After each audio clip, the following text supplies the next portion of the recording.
press the bell icon on the YouTube app and never miss another update. संघर्ष की कहानी एक ऐसे इंसान की जिसने दुनिया में वो कर दिखाया जिसकी आप और हम कभी कल्पना भी नहीं कर सकते थे। जी हाँ दोस्तों, आज मैं बात करने जा रहा हूँ गुरुओं के गुरु महानायक जॉनी सिन्स की। जॉनी सिन्स का जन्म एक बहुत गरीब परिवार में हुआ था। तंगी का हाल तो ये था कि उन्हें 3-3 दिन तक भूखा रहना पड़ता था, पर जॉनी के माँ बाप उन्हें बहुत बड़ा और फेमस आदमी देखना चाहते थे और उनके इसी सपने को पूरा करने के लिए जॉनी काम में जुट गए। उनकी इसी मेहनत को देखकर उनके माँ बाप ने एक एक पाई जमा करके उन्हें एक अच्छे स्कूल में पढ़ने भेजा, पर हमारे भाई का दिमाग पढ़ने में लगता ही नहीं था। उनका तो मन कुछ और ही करने का था। उन्हें तो ज़िंदगी से कुछ और ही चाहिए था। एक बार की बात है जब जॉनी के स्कूल में एक मेडिकल चेकअप हुआ जो उनकी ज़िंदगी में एक मुसीबतों का पहाड़ ले आया। जॉनी भैया बचपन से ही गंजे पैदा हुए थे, जिसकी वजह से उनके पास कुछ सुपरनैचुरल पावर्स थी। जब उनके मेडिकल चेकअप की रिपोर्ट आई तो पता ये चला कि उनकी क्लास की सभी लड़कियां प्रेग्नेंट हैं। इसे सुनकर प्रिंसिपल को बहुत गुस्सा आया, क्योंकि प्रिंसिपल का रिजल्ट भी पॉजिटिव ही निकला, जिसकी वजह से उन्हें स्कूल से निकाल दिया गया और अब उनकी फैमिली में और भी परेशानी आने लगी और वो घर से भाग गए। अब जॉनी भाई ने काम ढूंढना शुरू कर दिया और एक जगह प्लम्बर की नौकरी करने लगे। कुछ दिनों के बाद जब वो बोर हो गए, फिर उनको उनके एक दोस्त ने फायर फाइटर की जॉब दिलवा दी। वो खूब मेहनत और लगन से लोगों की मदद करने लगे और उन्होंने खूब लोगों को बचाया। उनकी इसी लगन और मेहनत को देखकर उन्हें पुलिस ऑफिसर की नौकरी मिल गई।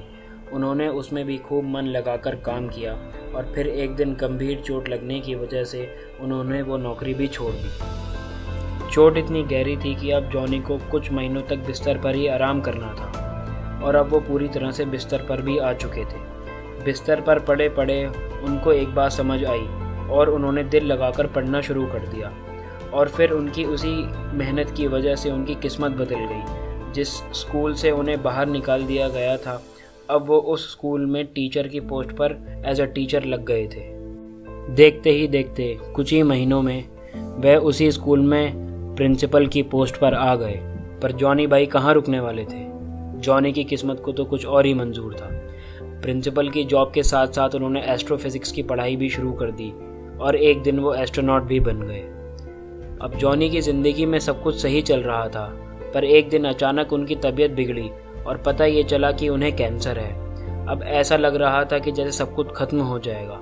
वो अपनी ज़िंदगी की रेस में रोज़ रोज़ हार रहे थे, पर वो अपनी ज़िंदगी से लड़ते रहे और 2 ही महीने के अंदर उन्होंने कैंसर जैसी ख़तरनाक बीमारी को हरा दिया और उसी हॉस्पिटल में अब वो डॉक्टर बन गए थे। जब लोगों ने उनसे पूछा कि आपने तो डॉक्टर की पढ़ाई की ही नहीं, तो फिर आप डॉक्टर कैसे बने, तो इसके जवाब में उन्होंने चुपचाप रहे और कुछ नहीं बोले। पर लोग ये बात नहीं जानते थे कि जॉनी के पास कुछ सुपरनैचुरल पावर्स हैं, जिसे यूज़ करके उन्होंने अपने 2 महीने के कैंसर ट्रीटमेंट में ही सब कुछ सीख लिया था। टकला होने की वजह से उन्हें कोई लड़की घास नहीं डालती थी, पर जॉनी भैया कहते थे कि हम कोई भेड़ बकरी कोई हैं जो घास खाएंगे। कुछ तो बात थी जॉनी भैया में जो उन्हें दूसरों से अलग करती थी। अब उन्होंने अपना एक जिम खोला और वहाँ जिम इंस्ट्रक्टर बन गए। देखते ही देखते वो बहुत फेमस हो गए। सारी लड़कियां उनके पास आने लगी। वो पहले अपने एरिया में, फिर अपनी सिटी में, फिर अपनी कंट्री में और आज पूरी दुनिया में फेमस हो गए।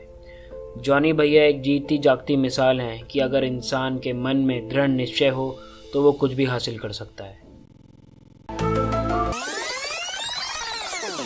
तो भाइयों और बहनों, आपने सुनी हमारी जॉनी भैया की कहानी एक अलग अंदाज में। लेकिन मैं आपको ये सब बता दूं कि भाई ये सब जो था ना, ये बिल्कुल एक घोर मजाक है, मजाक। इसे बिल्कुल भी दिल पे ना लें, क्योंकि हो सकता है बहुतों ने इसे बिल्कुल सच समझ लिया हो। तो मैं आपको बता देता हूँ, ये वही जॉनी भाई हैं जिनके चक्कर में एक ज़माने में 20-20 GB नेट खर्च होता था। तो आगे तो आप समझ ही जाएंगे। तो अगर आपको मेरी वीडियो अच्छी लगी तो प्लीज़ इसे लाइक करिए, चैनल को सब्सक्राइब करिए और आगे भी ऐसी बढ़िया वीडियोज़ आपको मिलती रहेंगी। Thank you.